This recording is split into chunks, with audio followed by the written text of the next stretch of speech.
tá olhando pra câmera. Começa olhando pra câmera, não... Fale com a câmera. Isso. Né? Vamos começar. Fala, pensadores. Já seguiram o canal? Ainda não? Então segue o negócio, dá o joinha, liga o badalo, porque vocês precisam receber notificação e a gente tem que conseguir conversar bem. Beleza? Essa semana a gente vai tratar sobre um assunto que diz respeito às mulheres, mas os homens precisam dar uma força e começar a acordar um pouquinho mais, que é o feminismo. Aí alguém pode chegar e dizer, mas isso é mansplaining, isso é interrupt, isso é tenta ataque de nervos. Na realidade, não, porque eu fiz o vídeo dessa vez para falar pros homens e não pras mulheres, e dar as dicas pros homens para que eles consigam apoiar, mas é óbvio que as mulheres podem e devem falar para contribuir e ensinar pra gente como a gente deve agir diante desse movimento, beleza? Então vamos começar. Para localizar uma charada, é importante que a gente cite que o feminismo ele começou a partir de 1789 com a Revolução Francesa. Durante a Revolução Francesa, em 1791, Olympe de Gouges, que foi uma mulher muito importante, ela criou a Declaração dos Direitos das Mulheres e das Cidadãs. E olha só que punk. Ela foi executada por ter escrito essa obra. A partir desse momento, começaram a acontecer diversos movimentos em vários países diferentes para valorizar a mulher e as cidadãs de uma maneira em geral. E claro, a partir disso, começar a ter uma igualdade entre os gêneros masculino e feminino. Porque as mulheres desde sempre foram colocadas abaixo do que os homens são.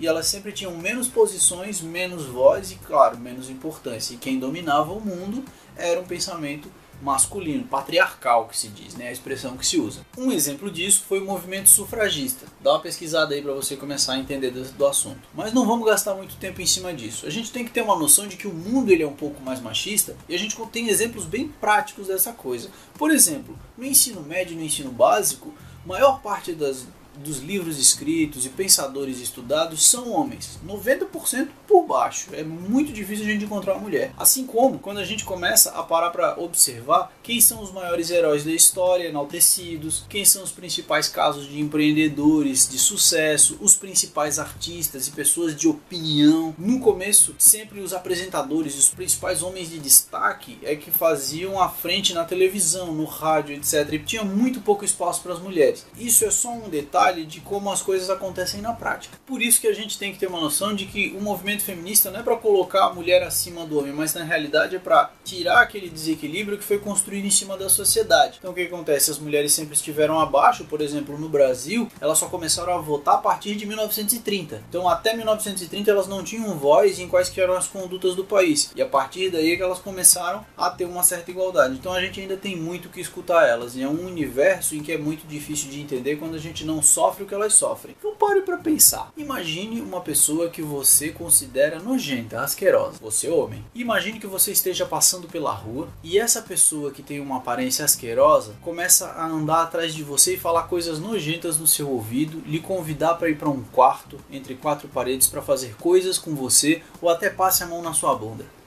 Difícil de imaginar, né? Porque isso não acontece com os homens, acontece com as mulheres. E é por isso que a gente tem que começar a dar cada vez mais importância para esse movimento, para quebrar esse pensamento dentro da sociedade, que é o machismo. Então aqui vão algumas dicas para os homens conseguirem dar força para as mulheres e, claro, aí conseguir empoderá-las e deixar as coisas de uma maneira mais igualitária. Gaguejei. Cacete. Então aqui vão algumas dicas para que os homens consigam empoderar as mulheres e deixar a nossa sociedade de uma maneira mais igualitária e, claro, tratando as coisas da sua devida forma. Primeiro ponto, empatia. Lembre que as mulheres não fazem mimimi. Na realidade, elas correm riscos reais durante o dia. Ou seja, quantas vezes você, homem, correu o risco ou ficou com medo de ser abordado por alguém maior e mais forte que você numa rua escura e essa pessoa maior e mais forte e estranha vai lhe levar para algum canto escuro e fazer coisas que você não queira? Não acontece, né? Com elas acontece, a gente tem que ter essa noção. Segunda coisa, apoio moral. Toda vez que uma mulher contar sobre alguma dificuldade que ela tem na vida dela, no cotidiano dela, dê um apoio, dê um suporte para ela e ofereça possibilidades para que ela consiga superar essa dificuldade, ao invés de dizer que isso passa. Muito pelo contrário, isso desvaloriza a realidade de dificuldade que ela tem. Ou quantos de nós sofremos com TPM, depressão pós-parto? Terceiro ponto, enaltecimento, que é mais ou menos o que eu tento fazer nesse momento. É dar voz ao que as mulheres estão falando e, claro, valorizar o ponto de vista delas. Principalmente quando se trata de políticas públicas, principalmente quando se trata de alguma situação em que elas precisam de algum tratamento em que transforme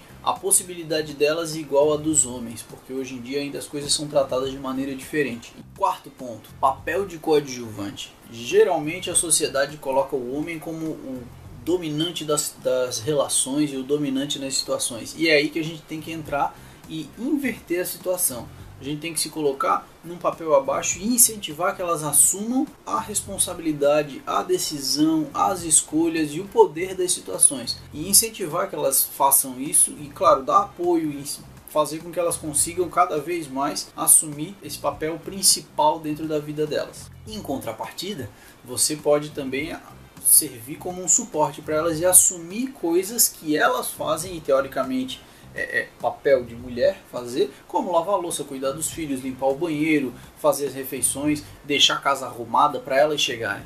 Que geralmente na nossa sociedade isso foi construído ao contrário, a mulher ficava em casa enquanto o homem saía para trabalhar. E hoje a gente pode inverter esses papéis para que ela consiga ter essa tranquilidade. Quinto ponto é o suporte emocional. Esse é um dos mais importantes, por causa que é uma forma do machismo velada na sociedade, está escondido, porque as pessoas tratam sempre como uma responsabilidade maior aquilo que o homem tem como compromisso e acabam deixando de lado os compromissos das mulheres. E aí é que entra esse ponto do suporte. Faça elas colocarem as suas vontades em primeiro lugar e não deixem elas em nenhum momento colocar como um segundo lugar. Porque quantos de nós já não tiveram uma avó, uma mãe, uma tia ou até uma namorada que abria mão dos seus compromissos para colocar os compromissos de um homem como prioridade?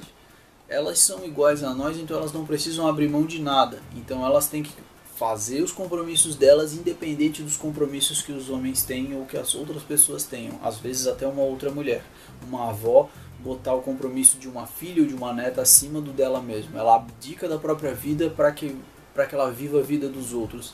Isso também é errado, isso também é um pensamento machista e isso a gente tem que fazer com que elas tomem consciência e assumam a responsabilidade da própria vida. Elas devem viver e se valorizar constantemente. Beleza, gente? Espero que vocês tenham gostado do vídeo. Sempre é bom que vocês contribuam um pouco mais com outras dicas. Isso só foi pra gente começar a refletir um pouquinho mais sobre o pensamento que tem no nosso dia a dia, na nossa sociedade e, claro, na nossa cultura. Beleza? Tamo junto, um abraço, beijo no coração.